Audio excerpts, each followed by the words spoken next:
Hindi mo natin malaman kung nasaan eh. Kaya ako nahihirapan ng gobyerno natin ano yun eh. Hulihin eh. Ganyan ho kawalang yaya mga yan. No? May nakapagsabi pa ho sa akin na di umano, yung iba raw nasa ibang bansa pa. O tapos yung kanilang mga mga agents nasa mga bahay-bahay. Eh, paano mo huhulihin yun? Saan mo i-read yun? May nagtanong sa akin, Boss Ray, ask ko lang po, meron nag-chat sa akin na maaalis daw niya ang aking pangalan sa online lending. Mariremove daw po lahat ng access at maglalaho lahat ng info ko. Magagawa daw yon ng IT, pero may bayad. Totoo po kayang matatanggal nila yun? Kasi masyado na akong nahaharas sa OLA. Wala pa akong pambayad. Nagte-text na siya sa contacts ko, pakitago na lang po info ko.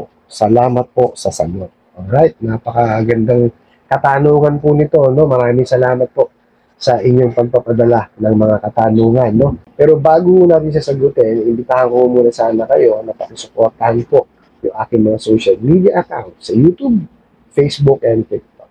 Okay. Pasensya na ho kayo kung may narinig ho kayo patak ng ulan sa yero kasi naulan po, no? Okay, sagutin ho natin yung inyong ibinigay na katanungan. Ang sabi niyo po, may nag-chat sa inyo na kaya daw alisin po yung inyong pangalan sa online lending at mariremove po yung lahat ng access. No, maglalaho lahat yung info. Okay, ang gagawa daw po nito is yung IT. Okay. Unang-una po, magtaka na kayo. No? Paano nalaman yung tao na to, yung nag-chat sa inyo, yung number nyo? Di ba? Magtaka na ho kayo. Kasi sigurado yan, baka taga-ola rin yan. Oh. Anong gagawin nila? Baka mamaya pagkakakitaan lang ho kayo nito. Baka modus ho naman nila yan. Huwag ho kayo maniniwala. No? Kasi ang una niyong pagtatakahan dyan, paano nila nalaman yung number niyo? Di po ba? Kasi chinat kayo eh. Oh. Kasi it's either yan, pagka chinat kayo sa mga messaging apps. O di po ba? O. Tapos, di kaya by SMS. O. Magtaka na ho kayo, paano ho nila nalaman? O di po ba?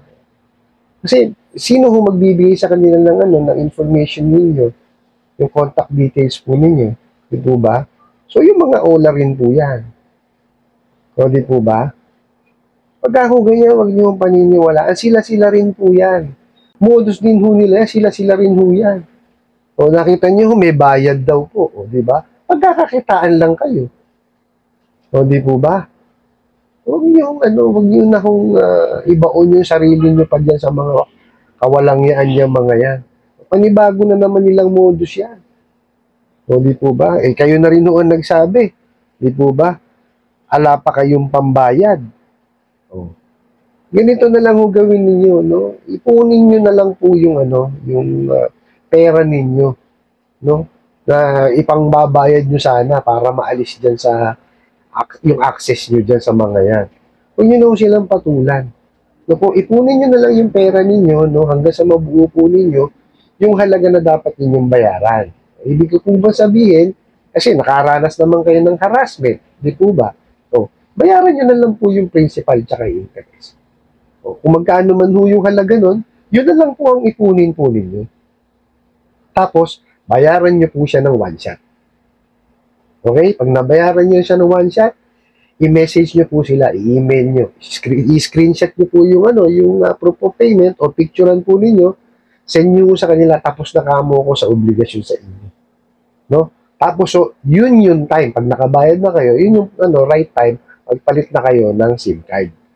Pero bago kayo magpalit ng SIM card, no, bago nyo isaksak yung bago nyo SIM card sa telepono ninyo, no, tanggalin nyo muna lahat yung access dun sa mga nyo, yung dinownload niyo na ng mga online lending apps, no.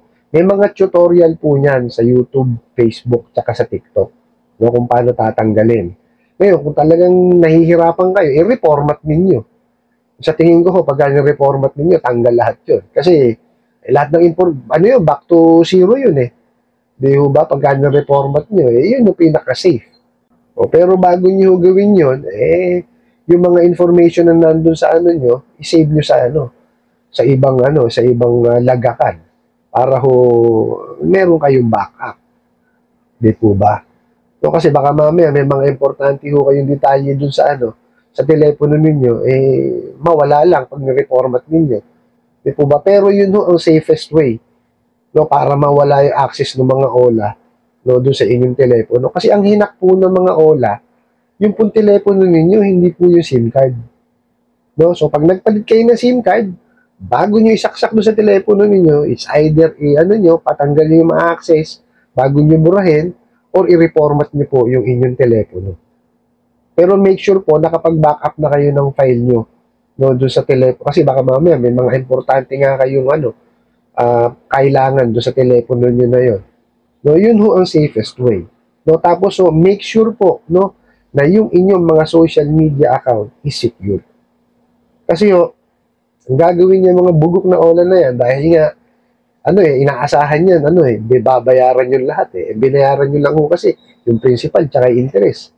Hindi nyo na ho binayaran yung mga karagdagan pa nilang mga charges, di po ba? So yan, maghahanap ng paraan niya para makakontak kayo. Pagka ni-reformat yung telepono nyo, wala na silang access hahanapin ngayon kayo sa social media.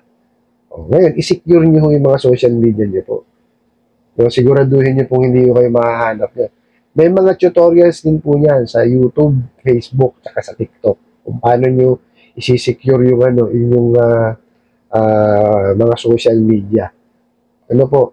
Pero pagka ho kayo, for example, nakita nila kayo, ipinost kayo sa social media, pinahiya kayo, wari, picture ninyo, may nakalagay na na scammer alert, mandarambong, magnanakaw, di ba? Ayan, i-demandan nyo po. Maghanap po kayo ng abogado na tutulong po sa inyo para ma-demandan nyo po sila ng cyber libel. Yung cyber libel po, ano po yan? Criminal case yan. Pag napatunayan po sila, may kulong ho yan at may danyos pa. Tuluyan nyo ho yung mga bugok na yan. No? Tsaka ho, ito flash ko sa screen. Yan ho yung mga sangay ng gobyerno na pwede ho kayo mag-email. Mag-file ho kayo ng complaint dyan sa mga ahensya ng gobyerno na yan. No? I-attach nyo lang po yung mga screenshot po ninyo. Yung mga proof po ninyo na hinaras kayo ng mga bugok na yan. No? Yung mga messages po sa inyo. Ayan, i-ano nyo po dyan. Send nyo po sa kanila. No po? Para ho, matuluyan na yung mga yan. No? Kasi, hindi naman ho binabaliwala ng ating gobyerno yung mga complaints po natin. No? May proseso ho kasi yan. No? Hindi ganun kadali yan. No? Kasi, pagka ho yan, hindi nila dinaan sa, sa proseso, ano pa pagkakaiba nila sa, sa ginagawa ng mga OLA? Diba? Yung ginagawa ng mga OLA, puro illegal Hindi ho nasunod sa batas yan O, di ho ba? Kaya ho itong ating mga taga-gobyerno natin, dinadaan po sa proseso, no? Kaya ho matagal ho talaga yan. Nakita nyo naman ho nung nakaraan, itong OLA ho, no? Ang na-revoke ang lisensya. Kaya lang talaga hong matitigas ang ulo ng mga bugok na yan. Nakita nyo, nag-ooperate pa rin. No? Pero ginagawan pa rin ho nila ng aksyon yan, ng ating mga taga-gobyerno. No? Basta ho, i-complain nyo na i-complain, no? Para kumbaga, mas marami yung nag-complain, mas yan, madadagdagan yung nila. So, ibig sabihin, marami yung napiperwisyo. Although, alam na ho ng taga-gobyerno yan, no, na talagang napakaraming inaabuso ng mga damuhong OLA na yan. It's just that, napakahirap po hulihin talaga Kasi, kalimitan nakita nyo, meron ako napanood, pinuntahan nung reporter, yung nakalagay na address doon sa SEC. Aba, doon ho talaga nag-uopsina pero wala hong tao. Di ba? Ganyan ho kawawalang yayang mga yan. Saan nag-ooperate yan? Nakita niyo ho? Hindi ko maintindihan kung paano ginagawa existing yung opisina. Nagtanong sa gwardiya. Pero sabi, matagal na rin walang nagpupunta ron. Kumbaga, doon lang in-address. O baka nag-operate sila saglit doon. Tapos, sinara nila na yun. Kasi nga, puro kawalang yan ang ginagawa nila. Alam, mariread sila. O, di ba? O, di kaya, nakikita na nila yung ibang ginagawa na pag-raid. O, natakot siguro. O, kung saan na lang sila nag-operate. Di ba? Hindi ko natin malaman kung nasaan eh. Kaya ako nahihirapan ng gobyerno natin ano yun eh. Hulihin eh. Ganyan ho kawalang yaya mga yan. No? May nakapagsabi pa ho sa akin na di umano, yung iba raw nasa ibang bansa pa. O tapos yung kanilang mga ano, mga agents nasa mga bahay-bahay. Eh, paano mo huhulihin yun? Saan mo i-read yun? Di ba? Ganun ka, ano, kawalang yaya mga yan. O, di ba? So, napakahirap po talaga. No, hindi ho sa hindi ina-actionan ng ating gobyerno yan. Hirap na hirap lang ho talaga silang hulihin. Kaya ho doon sa ano, kung may makakibigay kayo mga information, no, eh sabihin nyo, no, email nyo ho doon sa finlash ko kanina. No, magbigay ho kayo ng information. Baka mamaya, meron kayong mga kakilala na ahente ng ano, nung mga ola na yan, no. Ituro nyo ho. No, makapagbigay kayo ng information. Kasi hindi ho matitigil yan. No? Ang dami na hong inabuso ng mga bugok na yan. O, pagka, o, di kaya, alam nyo kung saan nag-uopisina. Ituro nyo ho. Doon sa i-finlash ko kaninang mga ano, ahensya ng gobyerno, doon nyo ho i-email yung mga information. Basta ho meron kayong mga ano, mga leads or makakapagbigay ng information, no, patungkol sa mga illegal na online lending apps na yan, isuplong nyo po. No, para ho matigil na yan, mapasara na yung mga bugok na yan. Kasi ho, ano eh, napakalaking perwisyo na ho yung ginagawa eh. Hindi na ho tama. No? Kumbaga yung, ano ho, yung mental torture na ibinibigay ho sa kanilang mga kliyente, hindi na ho tama eh. No? Na ano, kumbaga, grabe na yung pang-aabuso nila eh. No? Sagad na ho sa buto. No? Kaya ho, pagka may nakuha ko yung information, ano niyo po, isuplong niyo po.